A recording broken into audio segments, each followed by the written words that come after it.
Iran, 1953. Operation Ajax. Iranian Prime Minister Mohammad Mosaddegh had done something that made Washington very uncomfortable. He nationalized Iran's oil industry, meaning he took it back from British and American oil companies and gave it to the Iranian people. Within 2 years, he was gone.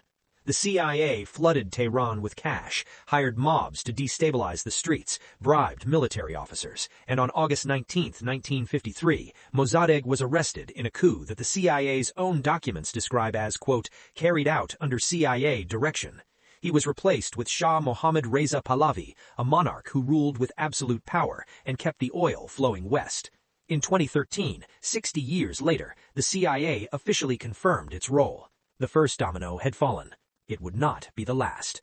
Guatemala, 1954. Operation PBS Success. President Jacobo Árbenz had a problem. He wanted to redistribute unused land owned by the United Fruit Company, an American corporation, and give it to Guatemala's poor farmers. The United Fruit Company called Washington. Washington called the CIA.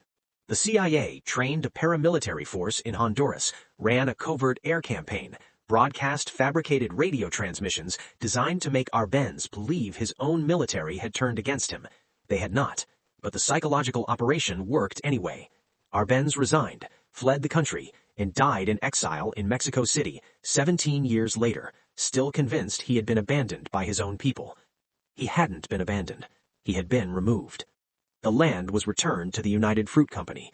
The farmers got nothing. Congo, 1960. Patrice Lumumba was the first democratically elected prime minister in Congolese history. He had been in office for 67 days when the CIA began planning his removal. His crime: he asked the Soviet Union for help when Belgium and the United States refused to support his new government. That was enough. The CIA worked with Belgian intelligence and Congolese political rivals to have Lumumba arrested, transferred to the breakaway province of Katanga, and executed. He was 35 years old. The Congo has been in varying states of conflict ever since.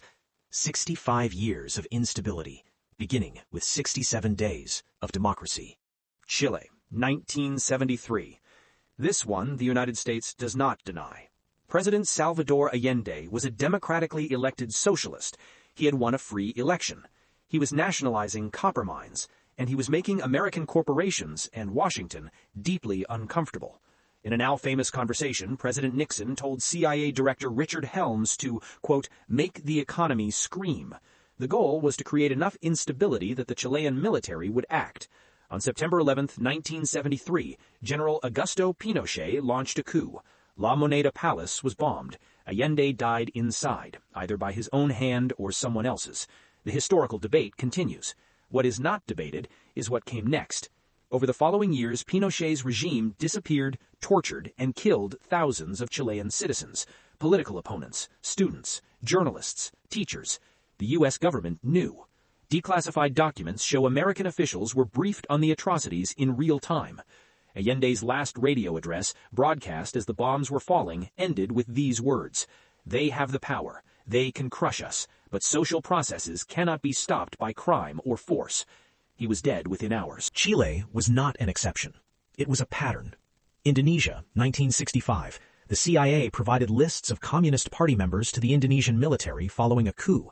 An estimated 500,000 people were killed in the purge that followed. A U.S. Embassy official later confirmed the lists were knowingly handed over. Iraq, 1963.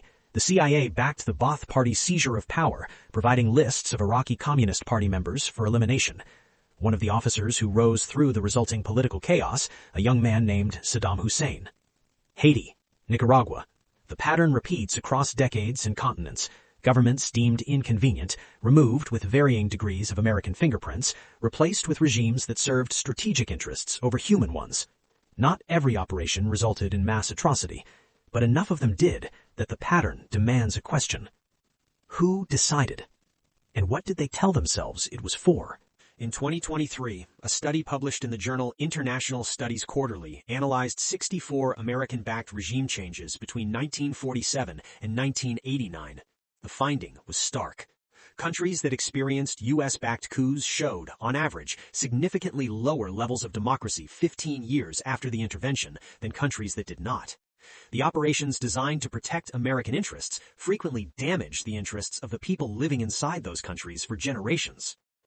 Every government, every operation, every coup on this map has been confirmed by declassified United States government documents, congressional investigations, and the testimonies of the CIA officers who ran them. This is not a verdict on America. It is a record that was classified, then slowly declassified, then quietly confirmed by the same government that ran the operations. The files are open now. The map is complete.